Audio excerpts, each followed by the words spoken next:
Sa bawat luha may pag-asang tangan, mga pangarap na minsang iniwan, ngayon'y binubuo ng ating bayan. Kapit-pisik tayo'y magtatagumpay sa hirap at ginhawa, sama-sama't sabay. Huwag bibitaw, huwag susuko sa bagong bukas na ating itatayo.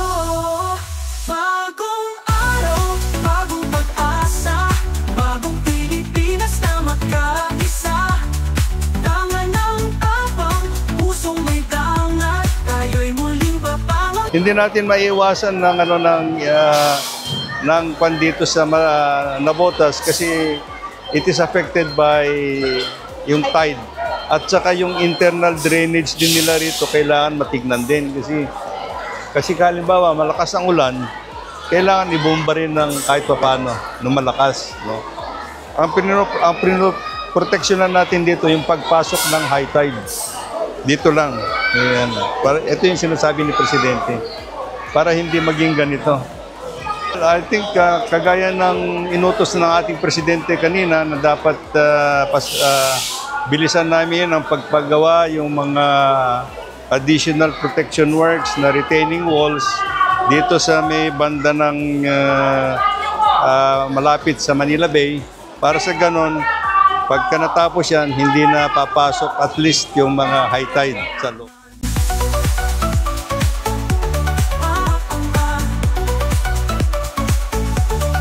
Sa bawat kalsada, sa bawat tahanan, tinig ng pagbabago, sama-samang aawitan, pag-ibig at pag-asa sa puso'y iukit. Bagong Pilipinas, ito'y ating itatayo, ipagpupunyagi. Bagong araw, bagong pag-asa, bagong Pilipinas na magkaisa. Tangan ng tapang, pusong may tangan, tayo'y muling babangon, di magpapaalipin kailanman. Tayo'y muling babangon, tayo'y bagong bayan, tayo'y bagong Pilipinas. Tayo'y iisa, tayo'y iisa.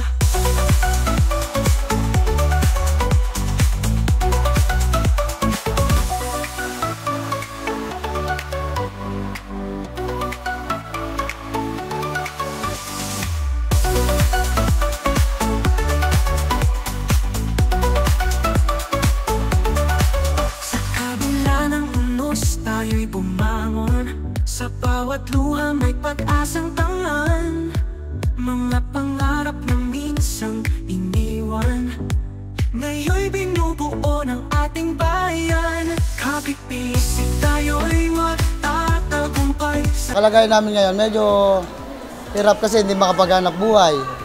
Tapos yun nga, yung pamilya namin nangangambang-ngambang kami ba. Anytime pwede kaming anurin ng bahay.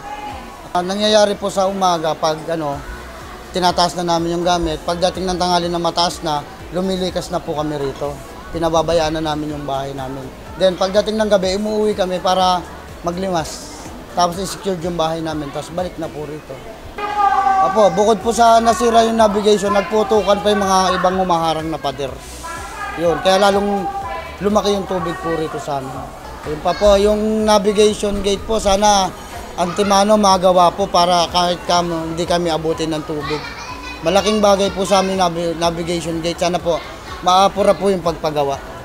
Sa ating mahal na Presidente, maraming salamat po at kami naalala dito sa lugar namin.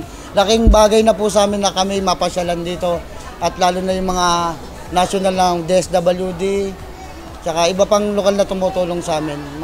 Yun lang po, maraming salamat. Ano na yung tubig sa amin yung bahana hanggang dito na.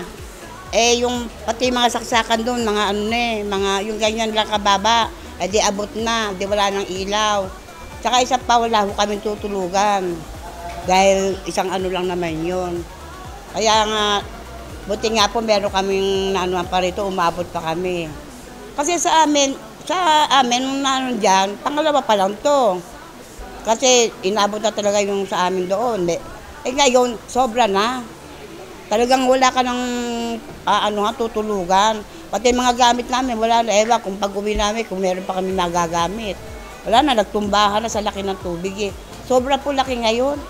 Hindi, ang sabi po sa amin, hanggang baha pa at may pwede kami rito. Ngayon kung wala na naman, kahit namang hindi kami pauwi, magkukusa namin kung pwede na namin linisin yung aming bahay doon at doon na kami. Mahirap po rito eh. Bagay kahit paano naman hindi tayo nawawala ng tulong. Wala kami kasi kamukha ng bagyo. Kaya lubos kami nagpapasalamat kahit paano. Hindi pa rin naman kami nagugutom sa tulong ninyo. Marami po salamat.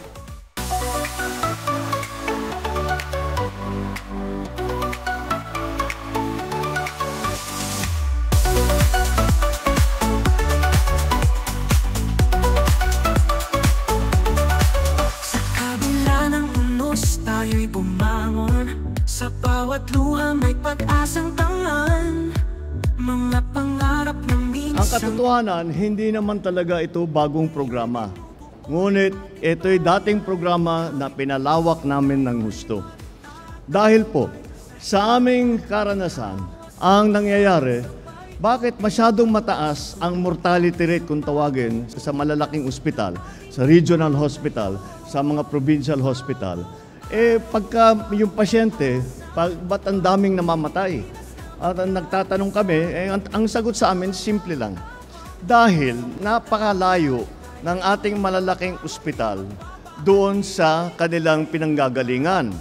At kaya napakahirap makapunta. Kaya ito ang aming ginawa. Binaba natin ang serbisyo ng healthcare natin para mas malapit doon sa pinanggagalingan ng ating mga magiging pasyente at hindi na kailangan magpa-confine sa malalaking ospital. Kaya't maayos na yung problema nila. Kaya't yan ang layunin talaga nitong ating YAKAP program. Karagdagan pa doon, nagdagdag tayo ng mga testing, kagaya ng naipaliwanag ng ating yung mga takapagsalita kanina. 13 laboratory tests, 6 na cancer screening, kabilang na rin ang mammogram, liver ultrasound, low-dose chest CT scan, colonoscopy, at pati na yung gamot. Dinagdagan natin ang mga gamot mula sa 54 na gamot, naging 75 na ang gamot na covered ngayon ng PhilHealth. Ngayon, talagang pinupursige namin na mag-digitalize ang PhilHealth para hindi na kinakamay ang mga registration, ang mga konsultasyon, ngayon nagagawa na online. Lahat po yan ay sa aming layunin na talagang pagandahin ang healthcare system natin dito sa Pilipinas. At sa palagay ko, dito pagpatuloy ng YAKAP na programa ay mararamdaman ng taong bayan na ang pamahalaan ay nandito at ginagawa ang lahat at ginagamit lahat ng kakayahan ng buong pamahalaan upang tulungan kayo, lalong-lalo na kapag kayo ay may sakit. Naging aware kami ngayon sa expanded benefits na binibigay ng PhilHealth through this program na PhilHealth YAKAP. And nakakatuwa na ngayon ko lang nalaman na marami palang benefits pa yung mga preventive care, tapos may mga cancer screening benefits din pala tayo na pwedeng ma-avail through PhilHealth. Before kasi ang alam ko lang inpatient consultation, inpatient services, yung baka pag nako-confine ka lang. Ngayon, even outpatient benefits, meron na pala may bibigay para sa mga miyembro ng PhilHealth. Unang-una, nagpapasalamat ako sa ating mahal na presidente for launching this program and for prioritizing yung health system dito sa ating bansa. And sa DOH na rin and sa PhilHealth President CEO din natin kay Dr. Edwin Mercado, maraming salamat for this program na alam natin na makakatulong para sa ating mga Pilipino. It's so useful, no, para sa mga mamamayang Pilipino. Gaya nga na sabi ni President BBM is mas pinalapit siya sa sambayan ng Pilipino. So di mo na kailangan pumunta sa provincial hospital, sa regional hospital. So kahit sa mga maliliit na clinics lang, pwede na natin ma-access yung mga healthcare program systems na. Thank you so much, Mr. President, no, na mas napalapit na sa sambayan ng Pilipino at mas napalawak na yung healthcare system natin dito sa Pilipinas. And syempre sa PhilHealth, damang-dama ang serbisyo. We are very happy that we heard even the President of the Philippines himself, that this PhilHealth has been expanded into from Consulta to Yakap. And that is so amazing because for so many years that we have this kind of health issues in the Philippines since the pandemic times. You know, people are now more aware of how to take care of ourselves. Talagang napakaganda ng naisip ng ating gobyerno ngayon na ipalawakin ang ating PhilHealth. Maraming salamat po sa ating Pangulo, sa ating mga government officials, and for everyone na nagtulong-tulong para palawakin at pagandahin pa ang ating PhilHealth na serbisyo para sa tao at sa buong Pilipino.